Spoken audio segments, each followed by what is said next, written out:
Today I'm going to show you how to enter a service request in EAM. EAM is also known as AssetWorks, their previous name. And to access the program, you go to the Sound Transit Hub and look under Sound Transit Links. You'll find it right there. Click on that to open it. Once you get in there, you use your regular login and the password that you've been given to enter.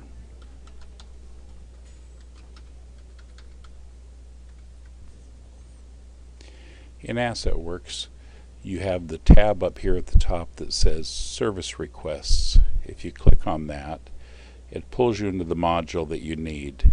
Now, if you've entered a service request before, that's going to show up down here below. As you see, I have 2 in before. These were for testing purposes, so they show up. But the first time you go in, there won't be anything there. To enter your first service request or anyone after that, go up here and click on this button, Request Services or Report a Problem. The system automatically populates your employee ID, and that's all you need. I'm going to show you something. If you ever want to enter a service request for somebody else, you can click this little ellipsis button right here and then delete what is up here. And you're going to know them probably by their name instead of their employee ID. So come down here and choose you're looking for their name, and then type in part of their name and hit search. If this is one of the people that you wanted to do it for, all you have to do is click there to select it. But that's not what we're doing here, so I'm going to exit out of this. That's just a side tip. Okay, so now it has your name and you know that it's ready. Go down here and click the next button.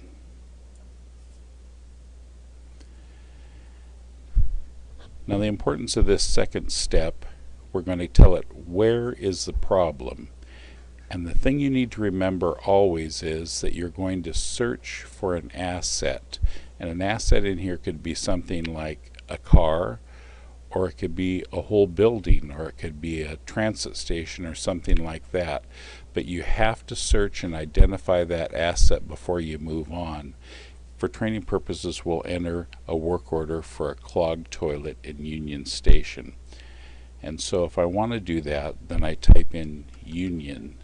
Now at this point, if I hit the enter key on my keyboard, or if I go down here and click next, it's going to act like it actually got the asset, but it's going to end up leading to me getting error messages down the road and having to come back to this step.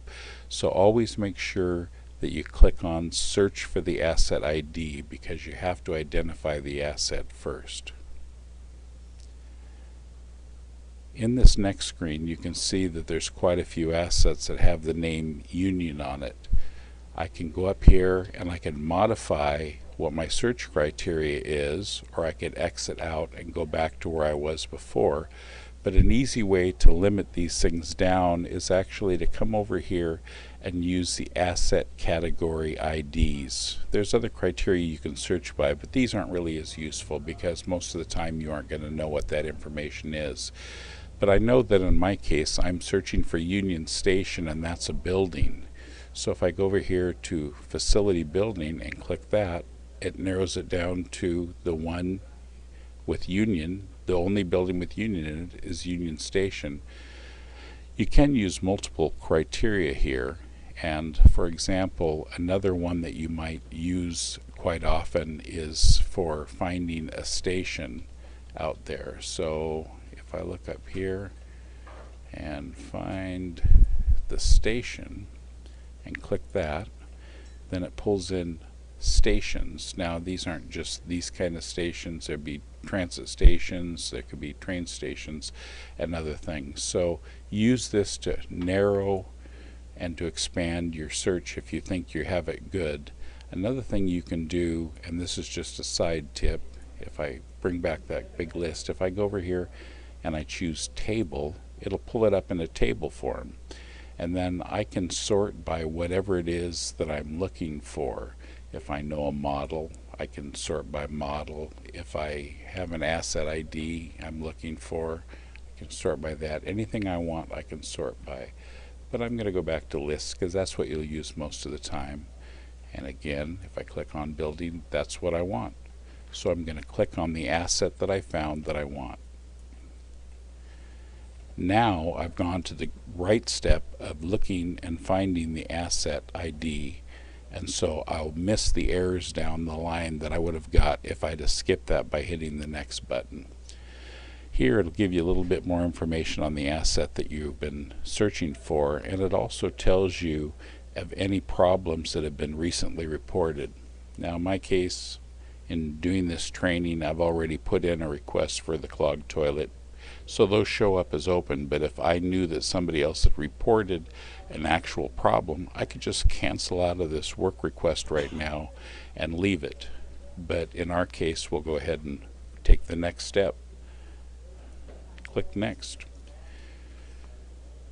At this point, you need to identify a symptom code. And so for symptom codes, you just click on this little button here, the ellipsis, and then you choose whatever it is that you think is closest to the problem that's there. In our case, we know that clogged toilets are handled by janitorial services, so I'm going to click that. And when I click this, it's going to bring up a second screen of options, but that's not always going to be the case. This one's set up to show that, and so there's clogged toilet. That's what I'm looking for. Now I could click that, but first I'm going to show you a little tip. If none of these really work and I want to go back and search for a base symptom again, I go up here and click on this All button, and it takes me back to where I was before. You can exit out at any time and go back in as well, but I'm going to click on janitorial again and choose clogged toilet. Now clogged toilet is populated as the symptom. Priority codes can be in letters or they can be in numbers depending on however the asset has been set up. But what you do know is that any number that's less or any letter that is previous in the alphabet is going to be a higher priority. So whatever it says here is what it is. It's going to start off as a basic problem. If this is an emergency, then I know it's going to be a 1. If I hit 1 and then I hit tab, watch what happens to problem over here. It turns to emergency. A priority 2, if I hit tab, is going to make it a degradation. If it's just a project, like someday I want something to get painted, and I click 4, then it's going to be just a request. I can also click this ellipsis button over here and then remove the criteria that's in there and click search, and it's going to show me all the possible ones. But normally all I need to do is just give it the number that I think is correct. This moves to describe the problem. This is extremely important, and what you want to keep in mind is you want to give them all the information that you'd need if you were going to respond to this, because when they show up they need to know how urgent it is, they need to know what the conditions are, they need to know what tools and parts they need to bring, they need to know exactly where it is that this is located. So I can do that by entering the information. For example, in my case, I'm going to say this is the men's room, 2nd floor, side, and the back stall. I'm going to say it has overflown, not currently.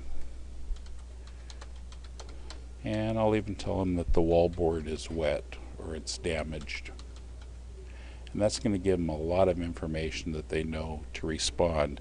Now I want to tell them about the conditions too, so they know what exactly has been done. So I'll say that the stall is blocked and signed out of order.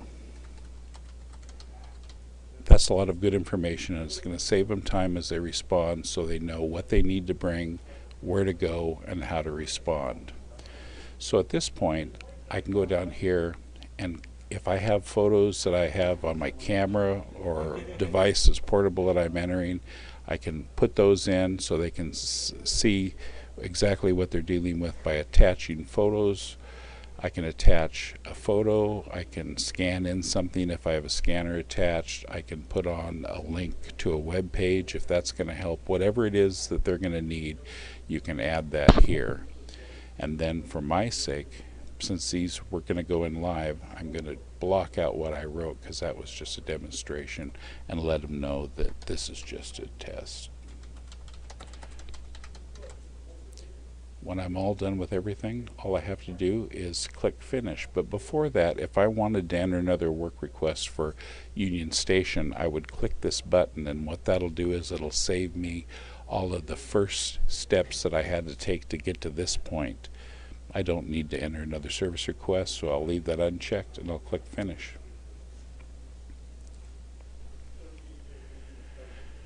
So the entry that we just put in is right there, and you can see the status right now is pending. That'll change quickly, but in the meantime, this tells me that the service request is in, and it even gives me the service request ID number. So anytime I want to come in and check on this request, all I have to do is log into EAM, go in and click on the service request tab, and then check the request. As you can see, that's already been opened. It's being addressed. So that's how to enter a service request. It's pretty simple. If you need help, please contact your EAM admin. Thank you.